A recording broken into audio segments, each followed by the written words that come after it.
ಹಾಸನದ ನಂದಗೋಡನಹಳ್ಳಿಯಲ್ಲಿ ಮರ ಕಡಿದಂತಹ ಪ್ರಕರಣಕ್ಕೆ ಸಂಬಂಧಪಟ್ಟಂತೆ ಸಂಸದ ಪ್ರತಾಪ ಸಿಂಹ ಸಹೋದರ ವಿಕ್ರಮ ಸಿಂಹಗೆ ಜಾಮೀನು ಮಂಜೂರಾಗಿದೆ. ಬೇಲೂರಿನ ಸಿವಿಲ್ ಜಡ್ಜ್ ನಿವಾಸಕ್ಕೆ ಪೊಲೀಸರು ಅವರನ್ನು ಹಾಜರುಪಡಿಸಿದ್ರು. ಇದೊಂದು ಸಿವಿಲ್ ಮ್ಯಾಟರ್ ಆಗಿರೋದ್ರಿಂದ ಸಿವಿಲ್ ನ್ಯಾಯಾಧೀಶರ ಮುಂದೆ ಅವರನ್ನು ಪೊಲೀಸರು ಹಾಜರುಪಡಿಸಿದ್ರು. ಈ ಸಂದರ್ಭದಲ್ಲಿ ಸಿವಿಲ್ ನ್ಯಾಯಾಧೀಶರು ಪ್ರಕಾಶ್ ನಾಯಕ್ ಎದುರು ಹಾಜರುಪಡಿಸಿದ್ದ ತನಿಖಾ ತಂಡ ವಿಚಾರಣೆ ನಡೆಸಿ ಜಾಮೀನು ಮಂಜೂರು ಮಾಡಿದ್ದಾರೆ. ನ್ಯಾಯಾಧೀಶರು ಪ್ರಕರಣಕ್ಕೆ ಸಂಬಂಧಪಟ್ಟಂತೆ ವಿಚಾರಣೆ ನಡೆಸಿದ್ದಾರೆ. ಏನೆಲ್ಲ ದಾಖಲೆಗಳನ್ನು ಕಲೆ ಹಾಕಿದ್ದಾರೆ, ಏನೆಲ್ಲ ದಾಖಲೆಗಳು ಲಭ್ಯವಾಗಿದ್ದಾವೆ, ಏನೆಲ್ಲ ಸಾಕ್ಷ್ಯಗಳು ಲಭ್ಯವಾಗಿದೆ ಎಲ್ಲವನ್ನೂ ಕೂಡ ನ್ಯಾಯಾಧೀಶರು ಕೇಳಿದ್ದಾರೆ. ಅದೇ ರೀತಿಯಾಗಿ ನ್ಯಾಯಾಧೀಶರ ಮುಂದೆ ಹೆಚ್ಚಿನ ಒಂದು ಸಾಕ್ಷ್ಯಾಧಾರಗಳನ್ನು ಪ್ರೊವೈಡ್ ಮಾಡೋದಕ್ಕೂ ಆಗಿಲ್ಲ ಅಂತ ತಿಳಿದು ಬರ್ತಾ ಇದೆ. ಯಾಕಂದರೆ ಪ್ರಮುಖವಾಗಿ ಬಹಳಷ್ಟು ಗಂಭೀರವಾದಂತಹ ಸಾಕ್ಷ್ಯಾಧಾರಗಳು ಇದ್ದಿದ್ದೇ ಆದರೆ ಅಂತಹ ಸಂದರ್ಭದಲ್ಲಿ ಶಿಕ್ಷೆಗೂ ಕೂಡ ಒಳಪಡಬಹುದಾಗಿತ್ತು.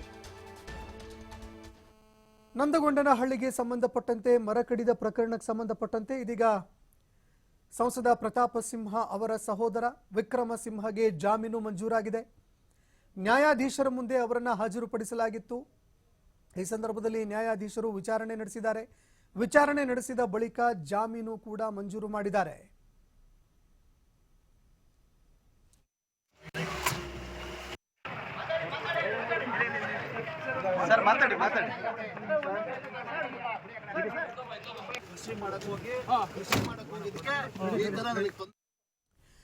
ಈ ಬಗ್ಗೆ ಮತ್ತಷ್ಟು ಮಾಹಿತಿ ಕೊಡ್ತಾ ಹೋಗ್ತಾರೆ ಪ್ರತಿನಿಧಿ ಪ್ರಕಾಶ್ ಫೋನ್ ಸಂಪರ್ಕದಲ್ಲಿ ಜಾಯ್ನ್ ಆಗಿದ್ದಾರೆ. ಪ್ರಕಾಶ್, ಪ್ರಮುಖವಾಗಿ ಈ ಒಂದು ಪ್ರಕರಣಕ್ಕೆ ಸಂಬಂಧಪಟ್ಟಂತೆ ಸಾಕಷ್ಟು ರಾಜಕೀಯ ಜಟಾಪಟಿ ಆಯಿತು. ಮತ್ತೊಂದು ಕಡೆಯಲ್ಲಿ ಇದಕ್ಕೆ ಸಂಬಂಧಪಟ್ಟಂತೆ ರಾಜಕೀಯ ವಾಕ್ಸಮರ ಕೂಡ ಶುರುವಾಗುವಂತಹ ಲಕ್ಷಣಗಳು ಗೋಚರವಾಗ್ತಾ ಇತ್ತು. ಈ ನಡುವೆ ವಿಕ್ರಮ ಸಿಂಹ ನಿರಾಳರಾಗಿದ್ದಾರೆ ಅಂತ ಹೇಳಿದ್ರು ಕೂಡ ತಪ್ಪಾಗ್ಲಿಕ್ಕಿಲ್ಲ. ಪ್ರಕರಣದಲ್ಲಿ ಏನೆಲ್ಲ ವಿಚಾರಣೆ ನಡೀತು, ಈ ಬಗ್ಗೆ ಮತ್ತಷ್ಟು ಮಾಹಿತಿ ಕೊಡೋದಾದ್ರೆ.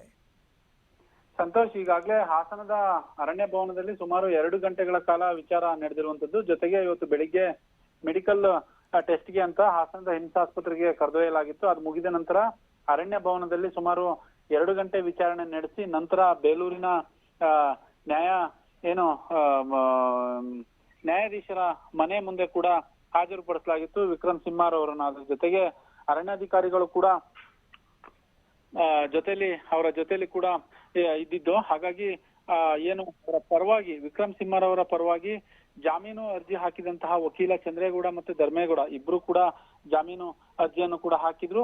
ನಂತರ ಬೇಲೂರಿನ ಹಿರಿಯ ಸಿವಿಲ್ ನ್ಯಾಯಾಧೀಶರಾದ ಪ್ರಕಾಶ್ ನಾಯಕ ಎದುರು ಹಾಜರುಪಡಿಸಿದಂತಹ ಅರಣ್ಯ ಇಲಾಖೆಯ ತನಿಖಾ ತಂಡ ಇವತ್ತು ವಿಚಾರಣೆಯನ್ನು ಕೂಡ ನಡೆಸಿ ನಂತರದಲ್ಲಿ ಅವರಿಗೆ ಸಿವಿಲ್ ನ್ಯಾಯಾಧೀಶರು ಪ್ರಕಾಶ್ ನಾಯಕ್ ಅವರು ಅವರಿಗೆ ಬೇಲನ್ನು ಕೂಡ ಮಂಜೂರು ಮಾಡಿರುವಂತದ್ದು.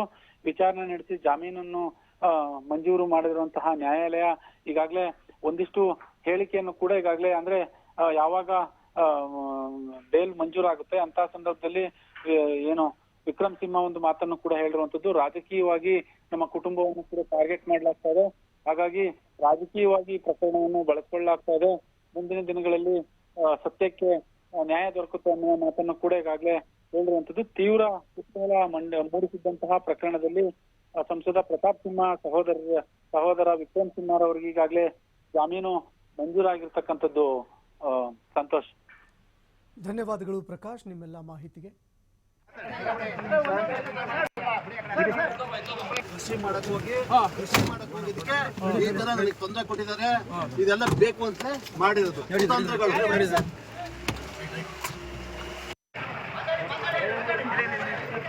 ಸರ್ ಮಾತಾಡಿ.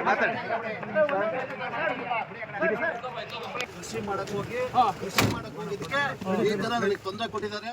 ಇನ್ನು ಇದಕ್ಕೆ ಸಂಬಂಧಪಟ್ಟಂತೆ ನ್ಯಾಯಾಧೀಶರ ಮುಂದೆ ಹಾಜರಾಗೋದಕ್ಕಿಂತ ಮುಂಚೆ ವಿಕ್ರಮ್ ಸಿಂಹ ಕೊಟ್ಟಿರುವಂತಹ ಹೇಳಿಕೆ ಇದು. ಇದೆಲ್ಲವೂ ಕೂಡ ರಾಜಕೀಯ ದುರುದ್ದೇಶದಿಂದ ಮಾಡಲಾಗ್ತಾ ಇದೆ, ಟಾರ್ಗೆಟ್ ಮಾಡಲಾಗ್ತಾ ಇದೆ ನನಗೆ, ಇದರಲ್ಲಿ ನನ್ನದೇನು ತಪ್ಪಿಲ್ಲ ಅನ್ನುವಂತಹ ಮಾತನ್ನ ಕೂಡ ಅವರು ಹೇಳ್ತಾ ಇದ್ರು.